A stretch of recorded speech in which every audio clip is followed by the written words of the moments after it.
Hey guys, Dan Heilman back with another video. Today we're going to be talking about a quick update here in the market. We do have the fear and greed and the FOMO finder in panic, which has been historically an amazing time to buy. So we have FOMO finder in panic and we have fear and greed in extreme fear. This has almost always been a good buying opportunity when both of these line up. FOMO finder is basically saying that most people are short right now, and it's looking like the funding is continuing to go even more negative. So I don't know if I've ever seen this at capitulation, but this has always been a very good time to buy. So now if you are just DCAing because you're a long-term holder of Bitcoin or you're a trader, it's a great time to get an entry for a short-term pump here. But you can see we've had a lot of purple there, and here we go. We've had extreme fear now for a while. So it is almost always, when those two line up, been a good place to buy. Also, there's a promotion right now going on for Bitunix if you do want to open up a account, if you want to trade, if you want to buy spot. Amazing exchange, very low fees, even lower fees if you use my affiliate link below. I have some longs open. I just opened some new ones on Bitcoin, Solana, and DOT, and I have some other that I've been holding, Litecoin. And what else do we got going on? Litecoin Neo and Ethereum. My Ethereum position's closed, but this one looks like it could be a good entry as well. Now, of course, I do think that the top is still most likely in. There is a, I don't know, probably a less than a 50% chance that we could see a new all-time high. We could also sweep the all-time high, clear out a lot of those shorts, and then come back down. So really anything is possible over the, this month is most likely going to be this our last chance. We could also have, maybe a January, February. A lot of people said, the 4-year cycle, it played out perfectly. And so many people called the top. So I find it hard to believe that, so many people are going to get away with, basically shorting this top and selling at the top. So I don't know, maybe everyone's going to be wrong and we top, Q1 next year, January, February. We are just entering quantitative or leaving quantitative tightening and going to be entering quantitative easing from the Federal Reserve. So that was December 1st. Usually that means we will see some money flowing into a lot of risk assets, but it takes some time, right? It's not instant. We're waiting for money printers, etc. We do have some green today, which is nice to see. But so if I go into like my sentiment indicator, you can see it kind of on the same chart here.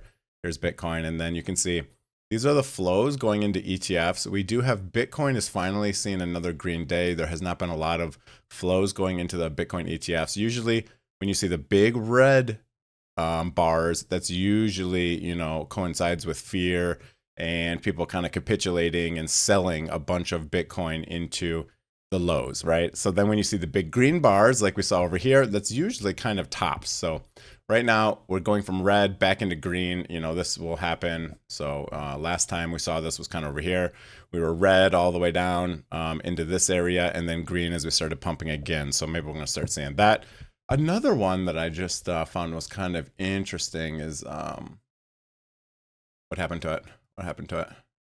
For my macro, oh, I didn't favorite it yet. Okay, and there we go. So this one is interesting right here. So on the bottom here, this one is the Coinbase Premium, and this is basically like how many people are buying on Coinbase versus other exchanges. And you can see in like April-ish right here, when this gets red, it usually indicates the price is going to go down. And then once it flips back to green, that can mean we see some pumps. So, if we compare it to the April lows, it did flip green once and then red again, green once, red again, and then move up. So, it doesn't need to perfectly follow that. But once it goes green, usually that means we will see some pumping here. So it has turned green. It looks like it's kind of flip-flopping right now for this daily between red and green. Does this work on the 4-hour? It does work on the 4-hour. Okay.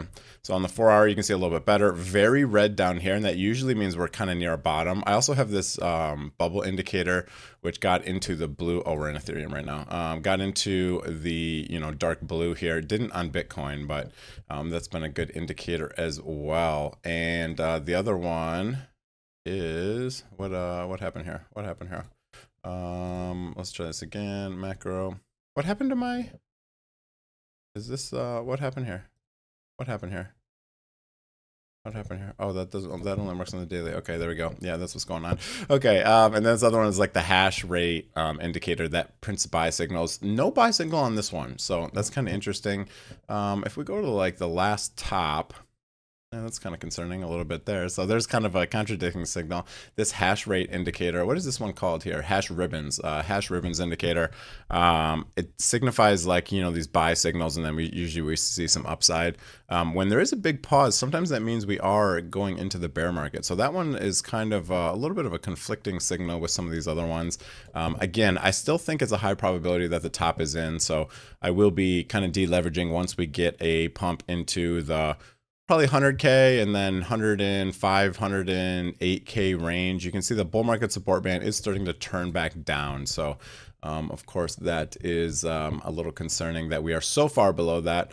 Another thing that has said that we're near the bottom is the Camel Finance indicator right here. You can see that it is basically saying that the bottom is in this wick down here on Friday, the 21st of November. So we did print kind of a higher low here. So if this holds, that is going to be a very good signal. We need to get above these two lines here.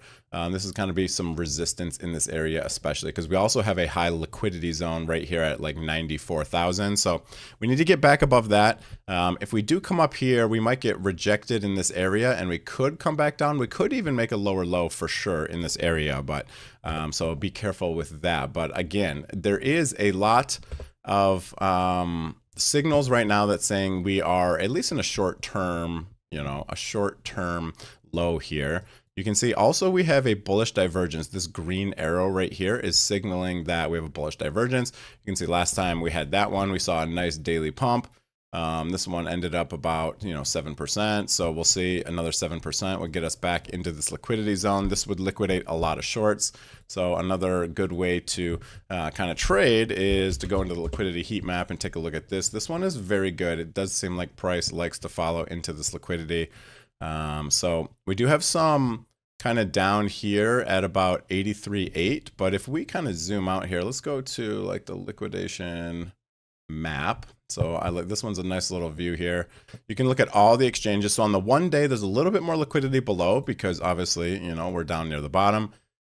If you go to 7 day, again, we have almost 7 billion versus, 2 billion. And then if you go to the 30 day, it's really insane. It's like $14 billion of liquidations if we go up to 102,000, and then down here, only whatever, 3 billion. So there's clearly a lot more short than long. So maybe this means we will see a nice little price return. But anyways, that is going to be it for the video. Again, if you want to support the channel, go ahead and check out. They have right now some very nice deposit bonuses on Bitunix. And it is definitely one of my favorite exchanges. So there is, good reason to join right now. And that is going to be it for the video. I hope you guys enjoyed it. Oh, one last thing, MicroStrategy. They were talking about the green dots. We're adding a green dot. What does that mean? And they basically put like a $1.5 billion in cash aside so they could pay dividends. This is great. So once we go into a bear market, they're not going to have to sell all of their Bitcoin to pay out dividends for their dividend stocks. They can use that cash pile. So that is quite good. And that also means they have some cash, there for buying once they think the bottom is in. So that's it. I hope you guys enjoyed the video. If you did, hit the like, hit the subscribe button. Have a great day, everyone, and see you guys.